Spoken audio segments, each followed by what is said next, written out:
voy a robar el título de un libro que se escribió lo escribió Tenenbaum, Ernesto Tenenbaum, para hablar del kirchnerismo, que es ¿qué les pasó?, ¿no? En algún momento, ¿qué les pasó? Y la pregunta sería ¿qué les pasó a Macri, a Cambiemos, al mejor equipo de los últimos 50 años, a un gobierno que tenía los fierros del Estado, todos nacional, el más rico del país, la Ciudad de Buenos Aires, la provincia de Buenos Aires, Córdoba era un bastión, y se convierte en el primer presidente de la democracia que va a intentar la reelección y no lo logra? ¿Qué les pasó? Bueno, no ha habido tantos presidentes de la democracia que intentaron la reelección. Si lo pones a escala latinoamericana, es el primero que no reelige. Ah, mirá. Es el primer presidente latinoamericano que postulándose no reelige. Siempre, Fernando, identificar las razones de un fracaso y sintetizarlas en uno o dos factores es muy atractivo y muy mentiroso. Pero yo creo que hay dos o tres problemas importantes y que puede ser que estén conectados entre sí.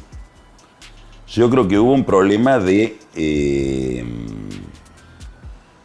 dificultades para entender la política, que yo creo que es un problema que está en el origen de la concepción de Macri y que probablemente sea el gran activo de Macri al mismo tiempo. ¿Qué quiero decir? Yo creo que Macri se introduce en la política, irrumpe en la política. Yo suelo hacer comparaciones un poco arbitrarias. Algo parecido a Juan Manuel de Rosas, o a Berlusconi si querés, que es alguien que, viendo que las estructuras de intermediación con la política sucumben, dice, bueno, esto lo tengo que salvar poniendo el cuerpo yo. Rosas financió pactos para terminar con la guerra civil, etc. El pacto de Venegas lo paga él, y yo hasta que dice, bueno, ya voy a tener que intervenir yo. A Berlusconi se le cae el sistema y dice, voy a tener que ponerme yo. Él era el empresario, el Franco Macri que estaba detrás de Bettino Craxi y el socialismo italiano. Macri en el año... Post-Manipulite, digamos. Post-Manipulite, o durante el Manipulite. Macri, en aquel momento con de Narváez, dicen, bueno, acá el sistema se cayó, con De la Rúa se cae la convertibilidad, se cae la política, este es un momento de agotamiento de la política, vamos a ir nosotros con un intento que a mi juicio, esto que voy a decir quiero ser delicado en cómo lo digo, porque en un aspecto es parecido, en otros muchos aspectos no, tiene algo que ver con la recurrencia de los golpes de Estado en la Argentina, que es la fantasía. ¿Por qué digo esto? Porque cuando una parte de la sociedad argentina, o buena parte de la sociedad argentina, avalaba los golpes de Estado, no era solamente porque entraban los militares con un poder de facto e interrumpir una situación de violencia o de caos. Era también la fantasía de que hay una racionalidad del cuartel, donde la gente se levanta a la mañana, pinta todo de blanco, se plancha los pantalones, lustra las botas, y previsibilidad. Que bueno, esa racionalidad a lo mejor nos puede salvar del caos en el que nos introduce cíclicamente la política. Bueno, eso fracasó estruendosamente en la década del 70, 80, con los desaparecidos de la Guerra de Malvinas. Detrás de Macri y el equipo más exitoso o mejor preparado de los últimos 50 años, hay la fantasía de que yo puedo, con la racionalidad de la empresa, de estos tipos que saben de business plan, estudiaron en universidades internacionales, manejaron empresas, saben manejar dinero, son exitosos. Detrás de Trump hay algo parecido, ¿no? Uh-huh. ¿Por qué no importamos esa racionalidad y sustituimos la racionalidad de la unidad básica del comité por esta otra? Y eso fue aplaudido, digamos. El componente antipolítico de Macri es parte del éxito de Macri. Y esto es un componente antipolítico que condensa o se sintetiza, digamos, toma la parte por el todo con el kirchnerismo, ¿no? estaba como metaforizado en somos lo otro de los Kirchner. Pero del PDI se va a preguntar, y de esto otro, y también soy lo otro. Del peronismo también soy lo otro. Y casi, yo recuerdo una charla con Macri, cuando se produce la segunda rebelión radical por las tarifas, donde él dice, bueno, también los radicales son parecidos al peronismo. Me reprochaba que yo era, ¿no? Vos también no entendés nada. Soy una minoría, somos una minoría muy pequeña. Todo lo demás es lo otro. Bueno, ese menosprecio a la política tuvo varias dimensiones. La primera, un intento o una fantasía de que yo ya sé lo que piensa la sociedad porque tengo los instrumentos importados del MBA, de las escuelas de negocios, traslado a la política, toda esa parafernalia de marketing, etcétera, y ya sé lo que piensa él. Que es algo parecido a lo que le pasa a determinados liderazgos populistas que también fracasan después. Chávez, en una entrevista que le hace, creo que Daniel Filmus, dice, la historia navega por mi sangre. Yo no necesito, yo represento esto. Bueno, cuando tengo mucho aparato de investigación y me meto en la cabeza de la gente y hago 40.000 focus group, etc. El Big Data, digamos. Tengo Sí, yo, más que el Big Data, ellos miraron mucho las encuestas cualitativas, no es Big Data, es Juan Zapata, que lo traían de España, y preguntaba a ver qué es lo que está pasando, qué estás mirando, cuáles son tus emociones frente a la política, y con eso voy armando un discurso. Si yo tuviera la posibilidad de ver los informes de Zapata y ver el discurso de Macri, es una respuesta casi mecánica de una cosa y otra. Bueno, no alcanzaba, hacía falta una estructura política más amplia. Hacía falta incorporar política, hacía falta hacer política. Este problema se traslada en otro plano a un problema de representación. Vuelvo al tema de las tarifas, pero no a esta discusión de la que estoy hablando yo, que es después de la devaluación, antes de la devaluación. Yo creo que la crisis de ellos empieza en el día que Cornejo dice: mirá, Macri, con esta política tarifaria estás agrediendo al sector que nos votó. Y hay una desconexión con la clase media.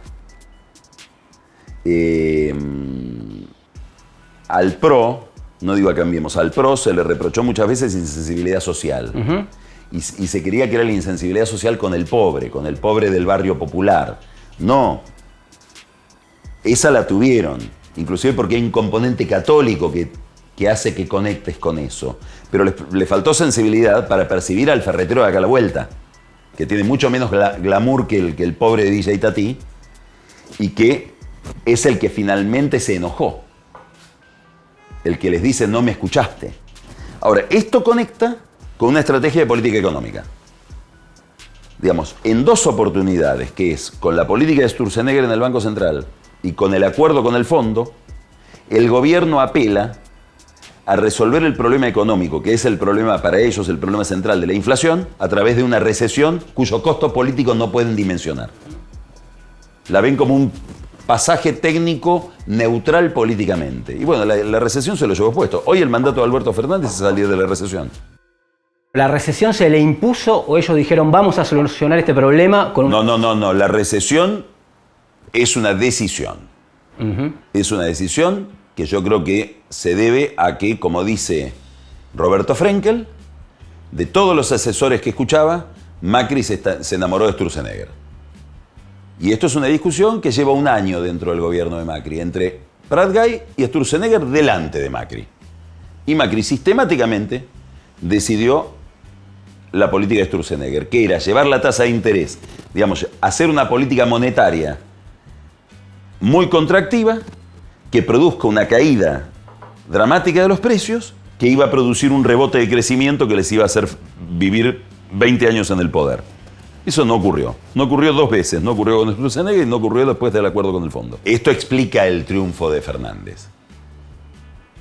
Esto explica el triunfo de Cristina. Fue la economía, digamos, al final. Yo creo que hay un nivel de enojo por el cual yo después te quiero castigar con lo que tengo a mano. No, pero mirá con qué me estás castigando. Mirá que martillo con el que me estás castigando tiene tales... No estoy mirando el martillo, estoy mirando que te quiero castigar. Y aquí hay algo que sostienen los kirchneristas. Básicamente el que lo sostiene es Máximo Kirchner, y creo que es acertado. Confiaron demasiado en polarizar con alguien que nunca tuvo menos de 30% de los votos. Basta que la economía ande un poco más y a esa que tiene 30% de los votos, que es mi mamá, dice él, la llevas a 45 tranquilamente. Está ahí de estar en 45 si hacen una mala política económica. El gobierno, en esa polarización y en la confianza de que esto era el fin de la política, vuelvo al tema del fin de... Esto está en el fin de la política. El repudio al orden anterior es tan grande que tenemos un crédito para hacer la recesión que querramos, porque nunca nos van a castigar, porque lo otro es todo, lo otro es invotable. Esta fue la hipótesis central de los 4 años. Ahora, fíjate, Fernando, que ese repudio a la política, que empieza a ser el repudio a los partidos y a la forma tradicional de hacer política, que no cabe duda que está agotada, no cabe duda que ahí hay un problema. Sí, y el 2001 como un momento, ¿no? Como emblema de toda una situación, no cabe duda de eso. Ahora, llegó a tal punto que cuando Macri explica la derrota el lunes siguiente, el 12 de agosto, ahí va un paso más. Dice ya, el problema no es la dirigencia política, el problema no son los partidos políticos. El problema es la sociedad. El problema es que no saben votar. El problema es la democracia, entonces.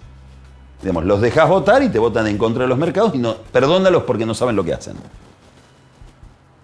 Que ese fue el discurso de él, que después obviamente intentó corregir. Pero digamos, acá lo que hay es, me parece, las enormes dificultades. No lo digo con el diario El Lunes, lo escribí muchísimo antes de que Macri llegue al poder, cuando Macri era intendente o jefe de gobierno, las enormes dificultades de pensar que la política, que es una ciencia oculta, que es un arte misteriosísimo, el generar o no consenso en la gente es muy raro, la vas a reemplazar con una receta traída de la racionalidad de la empresa. En el fondo es eso. En el fondo es eso. Vos insististe... Tiene muchas otras dimensiones, ¿no? Sí, claro. Si querés podés mirar por qué los vota en contra de la Villa 31. Ahí es como eso condensado, claro, en un experimento muy concreto. En su momento y en la entrevista anterior, hace casi 4 años, insististe mucho en que venía... No respondo por más de una semana, yo... Fernando. No. Bueno, está bien. Alguien dijo alguna vez... No, sí, eso me gusta más. Que tenían un mandato de regeneración institucional. Sí. Es decir, frente a la corrupción de la administración anterior, tenían que arreglar ese tema y que ese era un componente importante de la base electoral que lo había votado. Panama Papers de por medio, deuda del correo, blanqueo de capitales que, según Berbisky, haber denunciado eso en Página 12 fue lo que le costó tener que salir de Página 12, según Horacio Berbisky, que por eso le sugirieron, como se sugieren ahora las cosas, que salga de Página. Bueno, ahora Laura Alonso desfila por Comodoro Pi, Servicio de Inteligencia y su ligación con la justicia. ¿Qué hicieron con ese mandato? Yo creo que hubo, frente a ese mandato, una respuesta que fue la siguiente. Un comportamiento individual, moral de muchos actores de este gobierno mucho más prolijo que el de experiencias anteriores, sobre todo la experiencia kirchnerista o menemista. Digamos, muchísima gente honesta que no robó, que perdió plata por estar ahí. Fíjate que todo lo que mencionaste son problemas de Macri. Mirá qué curioso, ¿no? Digamos, Panama Papers, que podés tener la opinión que quieras, digamos, sobre el tema. Para mí es muy vistoso, pero no es un tema tan importante. El correo, el blanqueo. El blanqueo después de la ley de blanqueo, ¿no? De haber pactado que eso no.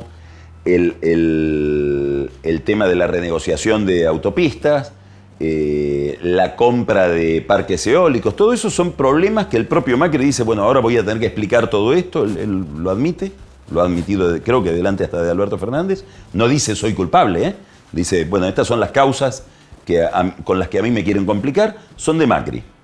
En el resto del gobierno no ha habido, es un gobierno con muy bajo nivel de escándalo y muy bajo nivel de corrupción. La llamada denuncia a los aportantes truchos, Sí, ¿no? sí. Y quiero ver quiénes son los aportantes de Fernández o los aportantes del mismo Macri ahora. No, el sistema de aportes está hecho para que haya fraude. Carrió se pregunta y hace bien en preguntarse cómo que toda la plata de la campaña de Fernández viene toda de pymes tucumanas. El 70% del financiamiento viene, o será un señor que usó a las pymes tucumanas para financiar la campaña. Sí. Digo, como se mostraban como lo otro. No, digamos, pero ahí está. No, pero vos me estás llevando a otra cuestión. Yo te estoy hablando de moral individual. ¿No? Nivel de escándalo de moral individual contra el nivel de escándalo de moral individual, me parece que hay un salto. Ahora, si vamos a lo estructural, que ahí entraría el financiamiento de campaña, digamos. Si yo hice algo para obligar a que el financiamiento sea más transparente, si hice algo para sanear el Poder Judicial, sobre todo Comodoro Pi, si hice algo para desconectar el Poder Judicial de los servicios de inteligencia, si hice algo para mejorar, como había prometido Macri el día que dijo voy a nombrar a alguien en los servicios de inteligencia que va a dejar de perseguir gente acá, como decir, vamos a poder estar tranquilos. Todo eso, o igual o peor. Igual o peor, en términos de estructura, de estrategia institucional. Y de hecho ahora tenemos jueces impugnados en el Consejo de la Magistratura que son defendidos por representantes, en el fondo de Macri, de Daniel Angelich y de la lista de Angelich en el Consejo de abogados del Consejo de la Magistratura, como es el caso de Masveles con Canicova. Entonces ahí me parece que sí, ahí hubo una insensibilidad, una traición a lo que se les pedía. Y me parece que si alguien lo tiene claro, es Alberto Fernández. Alberto Fernández, que es muy, muy sagaz, va a intentar hacer en ese campo cosas que Macri no hizo. Volviendo a la parte, digamos, de las consecuencias económicas. También había sido electo Papa Bergoglio hacía poco, después de Macri, y se preguntaba, ¿no?, cuántas divisiones tiene el Papa, sobre todo que podía ser o podían actuar en contra de Macri. En el libro del Papa Peronista, de Ignacio Zuleta, dice que al final Macri tendría que agradecerle mucho más a Bergoglio de lo que él piensa, quizás, por la tranquilidad de la calle, sobre todo, por la paz social. ¿Cómo ves? ¿Cómo viste esa intervención o no del Papa, de la Iglesia en la política, o en la calle particularmente? No, yo creo que, a ver, es una pregunta interesante pero compleja. Si algo yo le reconozco a Macri en ese plano, es que por convicción, por ideología o por negligencia, hizo un gobierno de un laicismo que pocas veces vimos en la historia contemporánea de la Argentina. Hasta que levantó el pañuelo celeste ahora. Hasta la despedida, ¿no? Exacto, hasta la despedida. Pero si tomás hasta las elecciones, hasta las primarias, porque después ya también recurrió a los evangélicos, le dijeron que con los evangélicos iba a conseguir. Bueno, pero la relación, la separación de la Iglesia y el Estado que hubo durante el gobierno, si querés, conservador de Macri, fue muy llamativa. Primera dimensión. Probablemente al Papa esto no le resulte laicismo, sino una especie de tilinguería de un tipo que dice que es budista, como Macri, o que anda en la armonización del yo a través de las vibraciones de timbales, no sé, de cosas que desde el Vaticano se ven ver como muy raras. Ahora, la idea de Zuleta es que es una idea que va a otro plano. Quiere decir que hay un nivel de conflictividad que la Iglesia contribuye a atenuar. Sería cierto si creemos que la Iglesia tiene una fuerza operativa. Yo no sé cuál es la fuerza operativa de la Iglesia para calmar la calle. Me parece que no es la Iglesia, que es el peronismo. Digamos, el peronismo es el que fue inventado para que no haya revolución. Si uno mira los orígenes del peronismo, esto lo explica muy bien Juan Carlos Torre. Dice, bueno, Perón estaba mirando lo que estaba pasando con la instalación de gobiernos del Frente Popular en Europa con el Ejército Rojo y le dijo a los empresarios en la Bolsa de Comercio, tienen que poner 35% de la riqueza para que no pase esto. Eso es el peronismo. Son ¿Quién logró que la calle esté tranquila? Los intendentes peronistas, probablemente los curas villeros, que son curas bergoglianos, curas puestos ahí para que no haya tercermundismo ahí, para que no haya teología de la liberación. Hay teología de la pobreza, que es otra música. Y el PRO y Cambiemos, que pusieron muchísima plata, muchísima actividad, digamos, Vidal, Larreta, etc. Ellos percibieron el mundo de los pobres. No hicieron política como la podría hacer el radicalismo. Esto es para otra charla, Fernando, digamos, es otro tema. Yo creo que en el PRO hubo, y una de las frustraciones es que ello no haya funcionado, el impulso de decir, vamos hacia el mundo, crucemos de vereda, crucemos de Adrogué a Brusaco, cosa que a un radical jamás se le ocurriría. Y ahí está Vidal, la relación con los movimientos sociales, con el movimiento Evita, con Grabois, Quintana, Carolina Stanley, digamos. También eso contribuye a que la calle esté tranquila. Ellos vieron el mundo de los pobres. ¿Por qué? Volvemos al comienzo. Porque la hipótesis con la que Macri llega al poder es una gran rebelión del conurbano.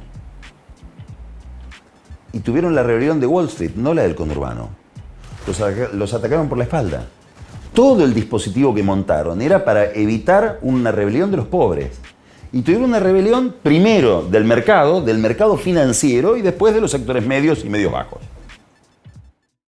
¿Qué lógica va a primar en Cambiemos? La que mostró Macri más hacia el final, bueno, poniendo una talibán, digamos, del punitivismo, Bullrich a la cabeza del partido, levantando la bandera celeste o el pañuelo celeste por el tema del aborto, más radicalizado, digamos.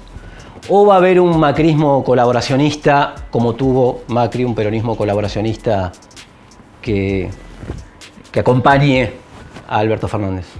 Bueno, sobre esto, Fernando, yo te diría que una de las cosas que más me han llamado la atención en el último año es la extraordinaria voluntad de poder de Macri respecto de su entorno. Si vos repasás el año 2019, durante prácticamente todo el año, hasta que se inscribieron las candidaturas, todo Cambiemos en una enorme asamblea debatiendo si Macri podía o no ser candidato. Nos vamos con Labaña, lo traemos a Labaña, vamos con Vidal, el plan B, el plan Z, los que decían en voz baja, no, Rodríguez Larreta. Ninguno fue capaz de armar una estructura política, una iniciativa política para poner en función, en acto, esa voluntad. Macri, con un piolín y 2 palitos, les impuso su voluntad a todos. En general les impuso su voluntad a partir de una foto episódica. Tiene una gran habilidad de Macri. ¿Cuál es el problema? ¿Tipo de cambio? Te estabilizo el dólar por 3 semanas porque consigo que el fondo me permite intervenir en el centro de la banda. Y entonces, soy candidato. Bueno, está bien, te lo admito, sos candidato. Soy candidato y pierdo. No sé si me explico lo que digo. Una gran capacidad de Macri, no solamente para imponer su voluntad sobre los otros, una voluntad más decidida, sino además una gran capacidad para aprovechar escenas volátiles, fugaces, y sacar conclusiones de largo alcance. Es lo que vos acabás de decir. Tengo la foto del obelisco, nos vamos con 40%, la gente se movilizó por mí, no contra el otro, por mí. Es decir, te impongo una interpretación de las movilizaciones y a partir de ahí te pongo a Ritondo en la presidencia del bloque, te pongo a Bullrich al frente del partido y te armo la mesa que yo quiero de conducción política. Bueno, puede ser que eso siga siendo así y que haya una gran tensión de un Macri que piensa, como pensaba Cristina, estos no duran 4 años, estos sí duran 4 años, pero dentro de 4 años volvemos nosotros porque en la elección de medio término la gente se va a dar cuenta y van a fracasar.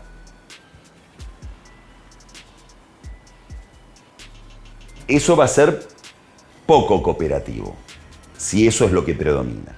Ahora, puede pasar que sin el poder del Estado y habiendo perdido la elección, que la perdió, haya una especie de descongelamiento de este orden que conocimos hasta ahora dentro de Cambiemos y se abra una discusión que es esta discusión que yo digo que está reprimida, que es ¿por qué perdieron?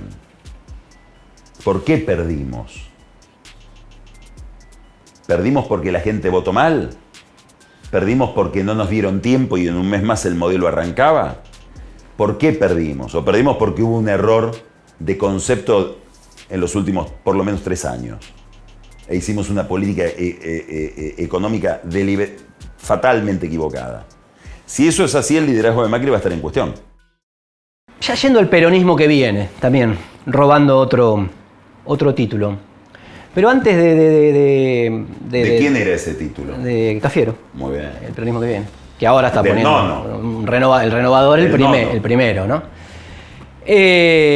Pero antes de las disputas, si es que existen, si es que hay fracciones o peleas que ya se empiezan a ver en el armado del gobierno de Fernández, una discusión que a mí me parece más interesante, que también rondó este tiempo, que es lo que planteaba Rodrigo Sarazaga, Juan Carlos Torre, que la división por arriba del peronismo no respondía necesariamente o principalmente a una pelea de personas, digamos, sino a una fractura social en las bases, ¿no?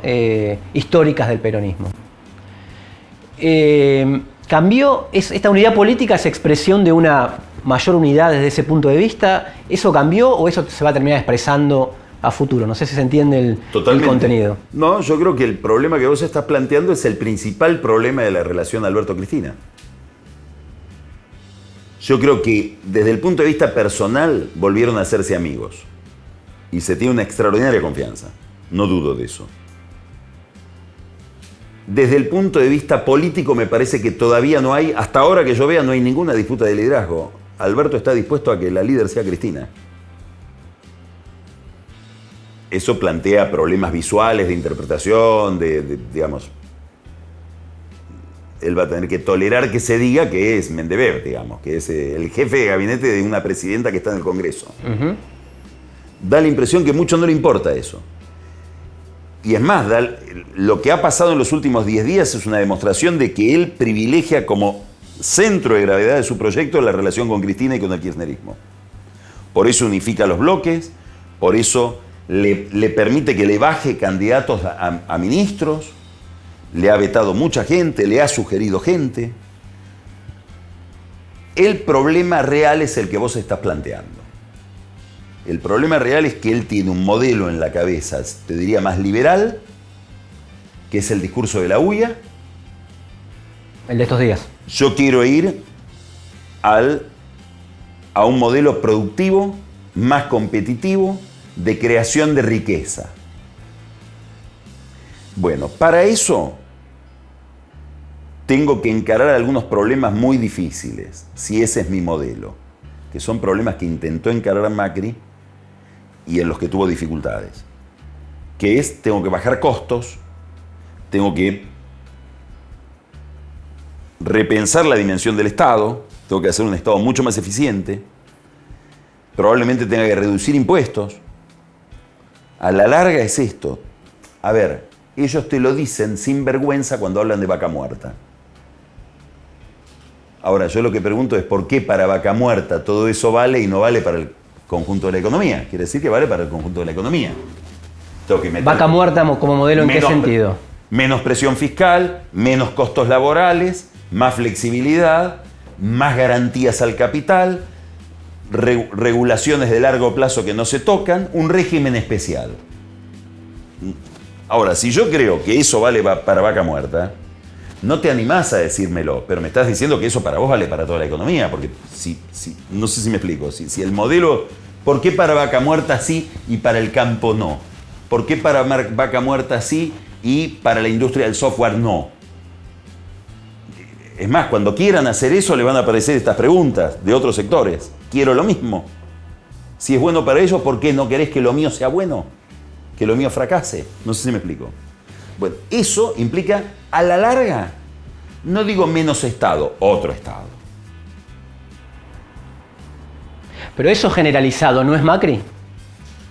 Por supuesto, por eso buena parte del kirchnerismo, así como buena parte del antikirchnerismo teme que Alberto, que dice estas cosas, se saque la careta y sea Cristina, el señor Horacio González, que es quien mejor lo expresó, manifestó, creo que, algún temor de que Alberto se saque la careta y sea Macri. O, en los términos de Horacio González, a mí me gustaría más que sea de la Rúa, un abogado hijo de juez que se viste como un porteño viejo, un profesor de la Facultad de Derecho. Ahora, Cristina expresa otro mundo. Esto es interesante. Cristina pasó de ser la que le agregaba capital simbólico al poder de Néstor a ser una líder territorial. Fíjate lo que acaba de pasar. Cristina gana por el conurbano. Pacta la nueva estructura de poder de su Cámara, donde ella tiene todo el poder, y pacta con Infran y con Zamora. Ese es el universo de representación de Cristina, los que necesitan más Estado. Es el conurbano, Formosa y Santiago del Estero. No es el conurbano Perotti-Schiaretti. Es la Argentina que necesita más Estado para seguir viviendo. Bueno, la pregunta es, de uno u otro modo, lo que se preguntan Sarazaga y Torre es si el peronismo es capaz de construir, de contener a esos dos mundos. Lo que yo me pregunto es si la fórmula es capaz de contener esos dos mundos. Esto es muy importante porque si la política de Fernández, intrínsecamente porque es la consecuencia de su política o porque no la invoca de entrada, termina afectando a los que necesitan del Estado y terminamos con problemas de mayor pobreza por más inflación, digamos, lo que vos te quieras imaginar. Ahí, aunque Cristina le jure amor eterno, va a tener que decir, paremos, si es que quiere seguir representando a ese mundo. Te lo pongo en otros términos, saca el mundo de los más necesitados o de los sectores más carecientes. El mundo de los sindicatos del Estado. No lo vamos a ver este año, porque en el primer año nunca hay problema. Quiero ver la discusión de la paritaria docente en la provincia de Buenos Aires en el segundo año de gobierno de Fernández. Y cómo se discute toda la cuestión del salario en el sector público. La primera reforma que te iba a hacer Fernández es esa maldita reforma previsional pestilente de Macri. Bueno, ahora parece que si la aplicás quiebra el sistema. Porque fue pensada para un sistema que bajaba la inflación. Al subir, no podés pagar. Tiene que ajustar ahí. Es un elefante que lo va a tener que esconder dentro de la manada de elefantes del Acuerdo Económico y Social. Bueno, Cristina va a tolerarle eso, va a decir, chicos, hay que bancarlo, pues miren, Macri le dejó todo esto desastroso. ¿En el segundo año va a ser igual? ¿Siguen bancando? No sé.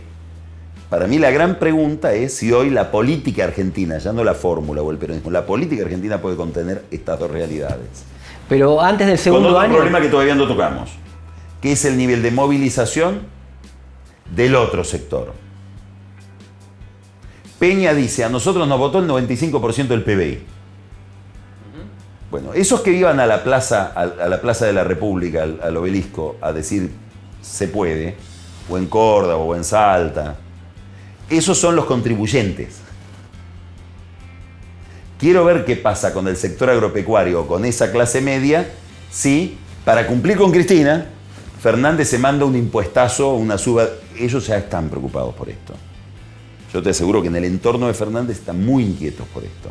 Están inspeccionando, patrullando las redes sociales a ver qué están haciendo los que representan algún tipo de organización o de red agropecuaria, a ver si no se nos movilizan.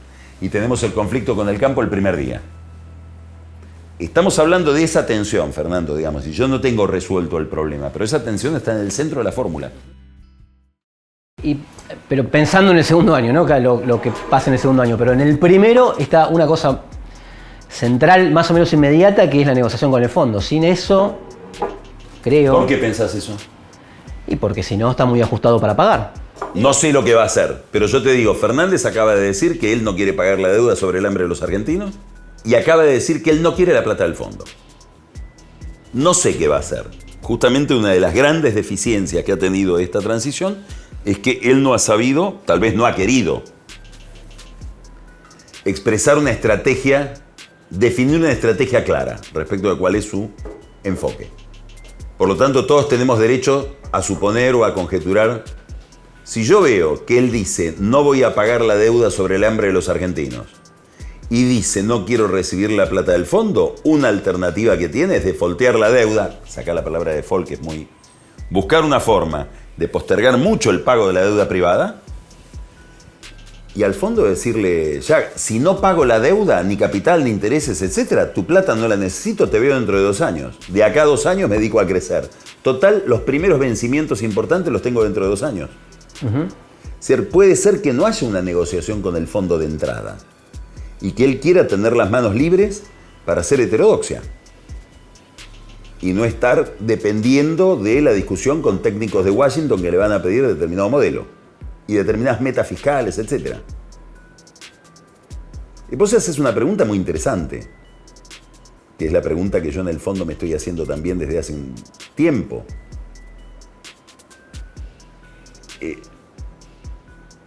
Volvemos a Macri. Si este modelo y este tipo de acuerdo con el fondo y estas metas fiscales y monetarias llevaron a la recesión que le quintó consenso al gobierno de Macri, Fernández va a ir a lo mismo, pero con un acuerdo económico y social, con las mismas metas y la misma lógica. Termina igual. Claro. Entonces no sé si él no está obligado a una ruptura. Que es no es una ruptura, es una postergación de todo. Espérame 2 años, al mercado y al fondo. En este mismo sentido más estructural, también, otra pregunta que se hace todo el mundo, ¿no? Digamos, el peronismo, el nuevo peronismo este que ganó, evoca al nestorismo, al espíritu de 2003, a, digamos, identificarse con eso.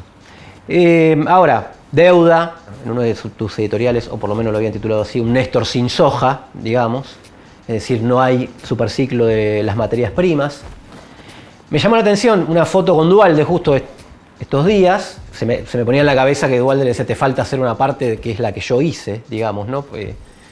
Un diálogo imaginario, o capaz que ya está hecho por Macri, digamos, pero cuando arrancó el gobierno de Néstor Kirchner había una Argentina defolteada ya, de hecho, había una devaluación que tenía sus efectos inmediatos y todo junto, y que no se había trasladado a precios tanto como ahora, por lo menos que viene siguiendo la inflación. No tenía todos los condicionantes que tiene.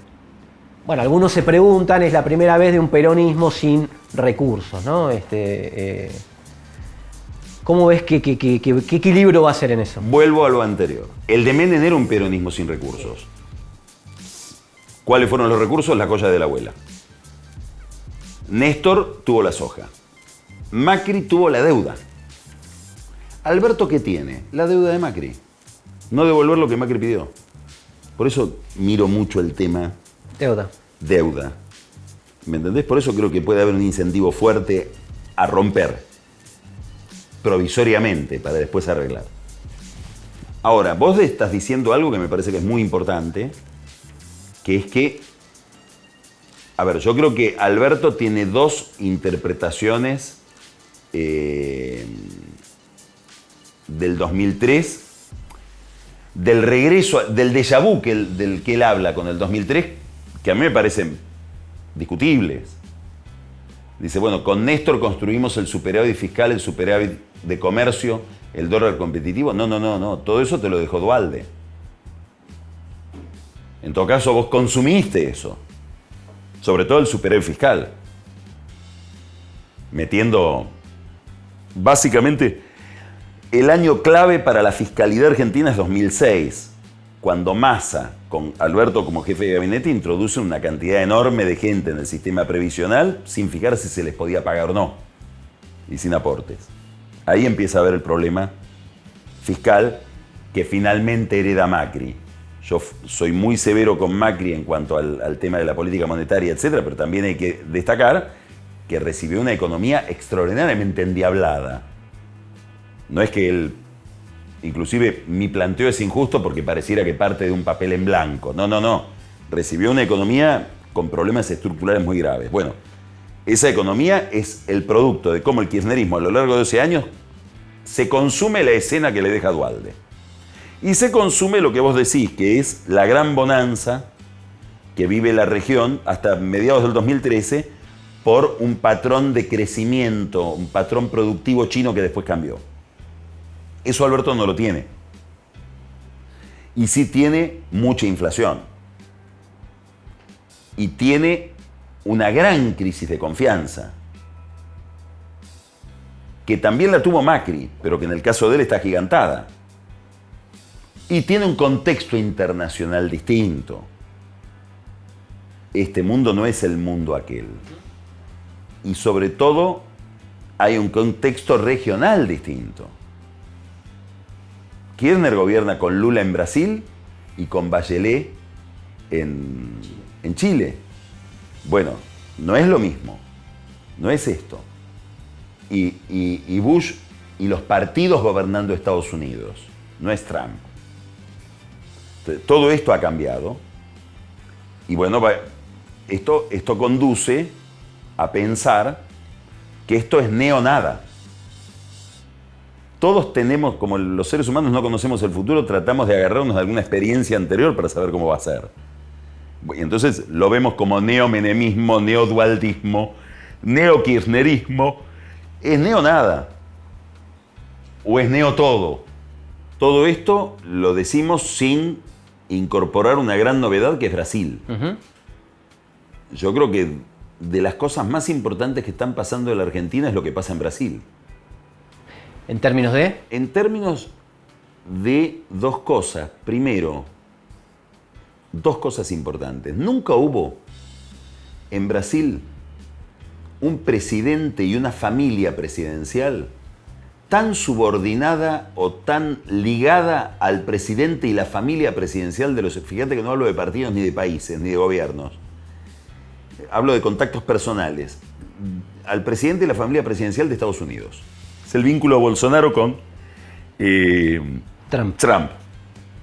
Probablemente uno de los asesores que tenga hoy el gobierno de Estados Unidos para saber qué es este experimento Fernández sea la Cancillería brasileña.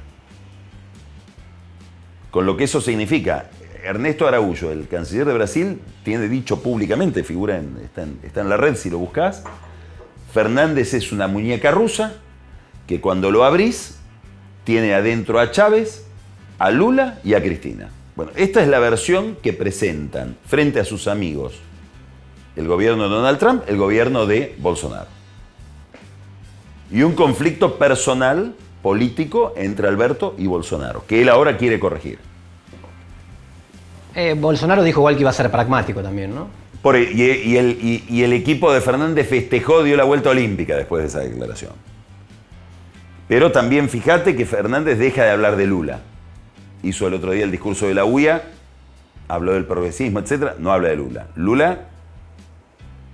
La consigna Lula libre para Bolsonaro es como que acá estuviera gobernando Carrió y alguien viene a decir vudú libre. Ese grado de agresividad. Esto, te diría, Fernando, que para mí es anecdótico. El verdadero problema es Guedes. Porque así como nunca Brasil no tiene hoy relaciones carnales con Estados Unidos, tiene lo que sigue a las relaciones carnales. Ministro de Hacienda, ¿no?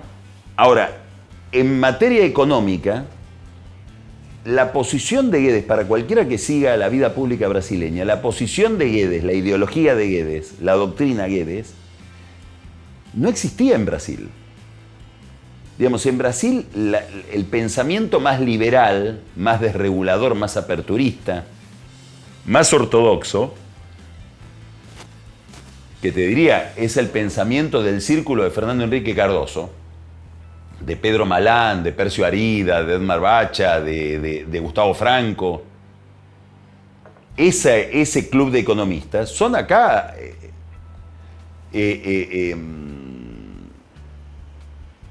Alfonso Prat-Gay.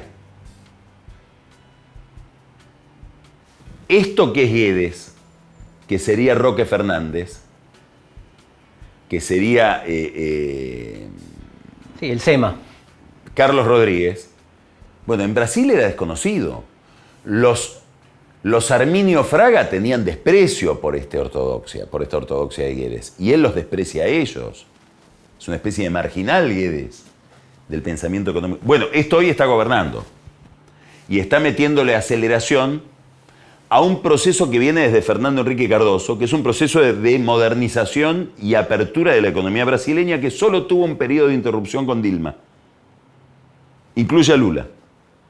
Bueno, ese modelo viene a golpearle la puerta al Mercosur y encuentra cierta solidaridad en Paraguay y va a encontrar cierta solidaridad en Uruguay. Bueno, si ese Brasil viene a presionar en serio sobre la Argentina, pone en tela de juicio la alianza de Fernández con el sector industrial y sindical con el que está aliado Fernández, inclusive contra las ideas de Cristina. Vamos a ponerlo de otra manera. Si para determinado sector del pensamiento económico argentino y de la sociedad argentina y del empresariado, etc., hay un Fernández lindo, que es el Fernández que se relaciona con la UIA y con los sindicatos privados, bueno, Brasil viene a poner en tela de juicio a ese Fernández. Para ir cerrando, ¿no? Del ciclo de conversación que hicimos anterior, surgió por parte, de Julio Blanc, que falleció, sí, esta idea de que Clarín había hecho periodismo de guerra, hizo algo de ruido, ¿no? Sí, bastante ruido. Sí, hizo ruido. Fernández tomó la frase. No sé si sabías. Sí. ¿Fernández Cristina o Fernández Fernández? Fernández. Fernández Fernández. Yo vi un blindaje mediático del gobierno de Macri importante, ¿no? Gramsci decía: todo diario es un partido, en última instancia. Ahora también es una industria, es una empresa. Pero, ¿cómo viste el periodismo? Es difícil salirse de un lugar, pero ¿cómo viste el periodismo, no sé, en relación a Macri, en relación a lo que pasaba previo a las elecciones, casi que estaba, o por lo menos gran parte de la gran prensa decía que estaban ahí, que estaba peleado, que estaba, si es un problema de los encuestadores, si es un problema del periodismo, si es un problema de... ¿Cómo fue la relación Macri con ese factor como factor político? Bueno, obviamente el periodismo, la prensa, no existe como bloque. Hay distintas modulaciones. Algunas empresas periodísticas les fue extraordinariamente bien. Fíjate cómo el grupo Clarín pasa, durante la era Macri, a ser de un grupo de medios, a ser, además de un grupo de medios, un grupo de telecomunicaciones. Importantísimo. Después de haber soportado una amenaza muy fuerte por parte del kirchnerismo. Ahora, yo creo que Macri tuvo una ventaja enorme con la prensa. Y no te diría que la prensa lo blindara. Porque eso, ya te digo, hay muchos matices, digamos, ¿no? En lugares donde él cree tener su constituency, hasta social, te diría, como el diario La Nación, él tiene conflictos enormes con cosas que se han escrito en el diario, que Hualconada, cosas que ha escrito Hernán Capielo, te podrías seguir nombrando, ¿no? Paz Rodríguez Niel, digamos, ha habido toda una cobertura. Iván Ruiz, Candelaini, te puedo nombrar muchos periodistas ahí que tienen problemas con Macri. En el diario, como te digo, que sería idealmente el diario del núcleo social del macrismo. El tema es otro. El tema es que yo creo que ningún presidente que yo recuerde tuvo la ventaja de que los medios tuvieran una agenda propia no pedida, endógena, contra su adversario. Es decir, para la prensa tradicional de la Argentina, el kirchnerismo es una amenaza importantísima, y hay un conflicto ideológico importantísimo de cómo se piensa el sistema y de cómo se piensa el rol de los medios dentro del sistema y qué lugar ocupa la prensa y qué legitimidad tiene la prensa. Ese conflicto, yo creo que no es que Macri pediría que lo blindaran. Habrá que conseguido que lo blinden o no lo blinden, como lo consiguió Menem durante un periodo, como lo consiguió Kirchner durante un periodo muy largo, que probablemente se olvida muchas veces. No, el mismo Blanc dijo: nunca había una alianza tan empática como la de kirchnerismo original con Clarín, ¿no? Y se rompe en el 2008. La parte que menos ruido. Muy bien. Ahora, acá hay otro componente, que no es la relación entre prensa y gobierno, es la correlación. Lo que hay que mirar bien es la relación prensa-oposición a ese gobierno. Dicen, qué error el de Macri no haber contado el país que recibía. Disparate. Macri no necesitó contar el país que recibía porque lo contaron los medios sin que él lo pida, con una, por lo menos, presunción de objetividad mucho mayor que si lo cuenta el gobierno. No sé si me explico. Si yo tengo la cobertura que hicieron del kirchnerismo, a ver, yo recuerdo notas donde se contaban que debajo de la cama de Cristina aparecían cucarachas y que en el techo de Olivos se encontró el joystick de la PlayStation de Máximo. Si yo tengo esa narración, me callo la boca, que sigan contando ellos. No sé si soy claro lo que quiero decir. Pero esto no es porque Macri lo pedía. Esto es parte de la visión que tiene la prensa del kirchnerismo y que arranca en el conflicto que yo situaría en el caso de Clarín es 2008, pero hay una tensión muy anterior entre el kirchnerismo y los medios. ¿Qué tiene que ver con ley de medios, básicamente, o...? No, yo creo que la ley de medios es una expresión de eso. A ver, yo creo que cuando Kirchner pierde las elecciones del 2009, se apresura a hacer dos leyes muy mal hechas, como toda ley de que se es de apuro, para aprovechar la mayoría parlamentaria que tenía en la Cámara de Diputados antes de que se formara el Grupo A, digamos. Es decir, entre la derrota del 2009 frente a de Narváez y el 10 de diciembre de ese año, que son la ley de medios y la ley de primarias, que son dos leyes que él hace para corregir el pasado, para remover los factores que él cree lo llevaron a la derrota. Pero si él hace esa ley es porque él ya tenía un conflicto. Yo te digo, mira, yo trabajaba en ámbito financiero en el 2004. Yo sé lo que es el kirchnerismo enfrente, porque lo tuve en aquel momento. Yo en el 2004 hice una cobertura del viaje de Néstor Kirchner a España. Como era de ámbito financiero y él tenía un conflicto con ámbito financiero, porque tenía un conflicto básicamente con Julio Ramos, en ese viaje, lo debe bien recordar Rafael Bielsa porque fue honorablemente el único que incumplió la orden, Kirchner había dado una orden de que todos sus funcionarios tenían prohibido hablar conmigo, porque era el corresponsal, hablaban con todo, era el idilio con la prensa.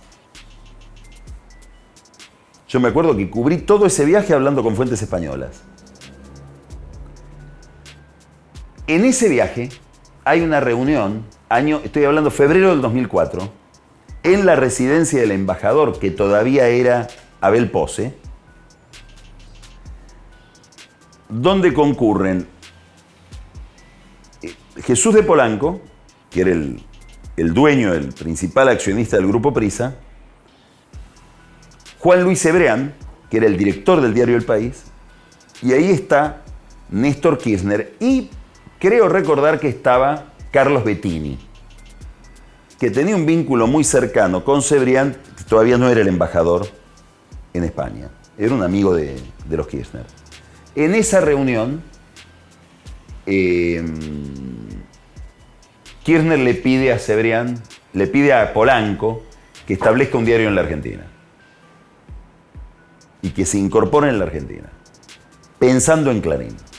Ya ahí había una molestia. Yo creo que hay una tensión natural entre el poder político y la prensa.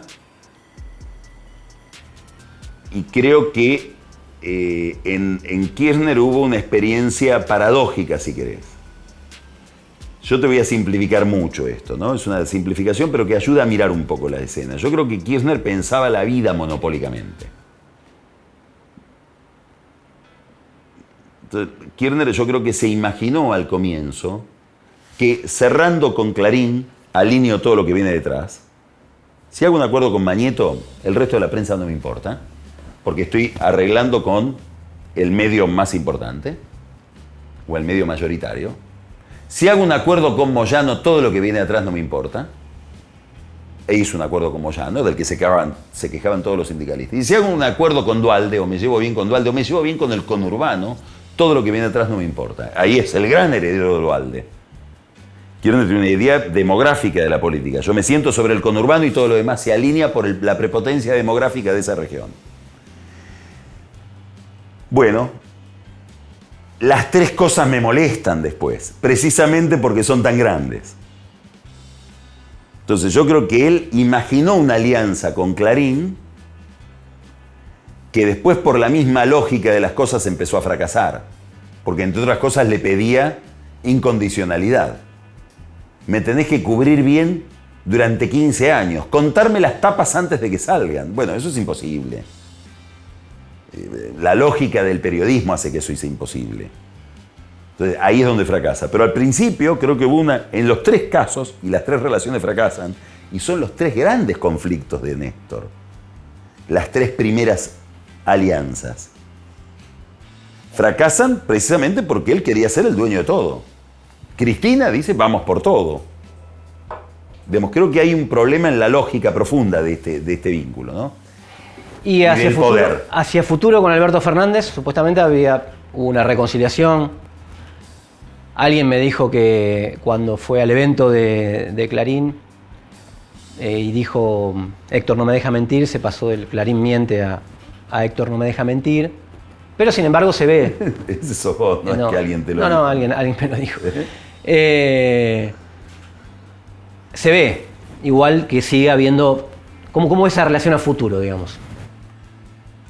Yo creo que Fernández es mucho Fernández, ¿no? Es el Fernández de Héctor no me deja mentir y es el Fernández que le explica a Rafael Correa que el gran problema de la región es la persecución a los gobiernos igualitarios o igualitaristas amparada por el poder mediático. Ahora, él estuvo con Zurruil, estuvo con Pugliese, estuvo con Jesús Rodríguez, estuvo con Roy, con Rapanelli, con Herman González, con Cavallo, fue jefe de gabinete de Néstor, estuvo con Duhalde, fue funcionario del Grupo Vapro, estuvo con Néstor. Ese hombre que estuvo en todos lados, hubo un momento que dijo yo de este jarabe no tomo. Y es cuando empieza la radicalización del gobierno con el campo y dentro de esa radicalización el conflicto con los medios. Yo creo que eso es una regulación de su conducta. Digamos, si yo quiero saber el verdadero rostro de Fernández, me parece que ahí hay algo que se parece bastante a su verdadero rostro. Que ahí hay un ancla en esta volatilidad del personaje. Y que esa ancla te impone después derivadas. Entonces yo creo que cuando él dice Héctor no me deja mentir, dice algo cierto, dice algo genuino, que él va a mantener esa alianza por lo menos con las empresas periodísticas. Después le podrá decir a Diego Leuco, hablaste 4 años, ahora me dejas hablar a mí. El Fernández momentáneo o cotidiano. Hay un Fernández más estructural que me parece que la relación con los medios para él es crucial, esa relación con los medios, y que puede haber sido una de las grandes discusiones, no sabemos cuáles son las discusiones que tuvieron antes y después de la reconciliación con Cristina, pero esta puede ser una. Un ancla más moderada. Otro concepto del poder, ¿no? No sé qué es moderado y qué no es moderado. A mí la palabra moderado depende desde dónde mirás. qué es moderado y qué Desde no. nuestra mirada es casi todo moderado, pero bueno. Para vos, claro, o es todo muy radicalizado. Y el moderado sos vos, ¿no? Está difícil. Radicalizado para el otro lado. Para el otro digo. lado. Para el Claro, otro lado. claro, a eso voy. Uno siempre está en el medio en el centro del mapa, ¿no? Organiza el mapa según... Einstein decía, estamos condenados al punto de vista. No, yo no sé si más moderado, con una visión más liberal del poder. Me parece que tiene una visión más liberal del poder porque es un peronista de la capital, es un peronista de la Facultad de Derecho. Es un peronista que intenta capturar la música del otro. Yo siempre digo, un poco en broma, un poco en serio, que hay una similitud entre Bill Clinton, Mitt Romney, José Manuel de la Sota y Alberto Fernández. Clinton era un gobernador demócrata de un estado republicano, Arkansas. Romney era un gobernador republicano de un estado demócrata, Massachusetts. De la Sota ejerció un gran liderazgo sobre una provincia que era angelosista, si querés, o macrista. Ganó Macri por 61%. Bueno, Fernández es un peronista de la capital, de la Facultad de Derecho de la UBA. Pertenece a una raza cuyo espécimen más logrado fue Chacho Álvarez. Es decir, son peronistas que pueden decir transparencia institucional y no se les traba la lengua. División de poderes. Que se sienten interpelados frente a la manifestación del obelisco. Vos me traes a Mansur, por poner uno, y le decís, mirá que la gente está muy enojada con el problema de las mafias. Yo vivo de otra cosa, que siga enojado. Fernández no. A Fernández eso le duele. Digamos, puede tararear la música del otro y, bueno, eso hace a la relación con los medios.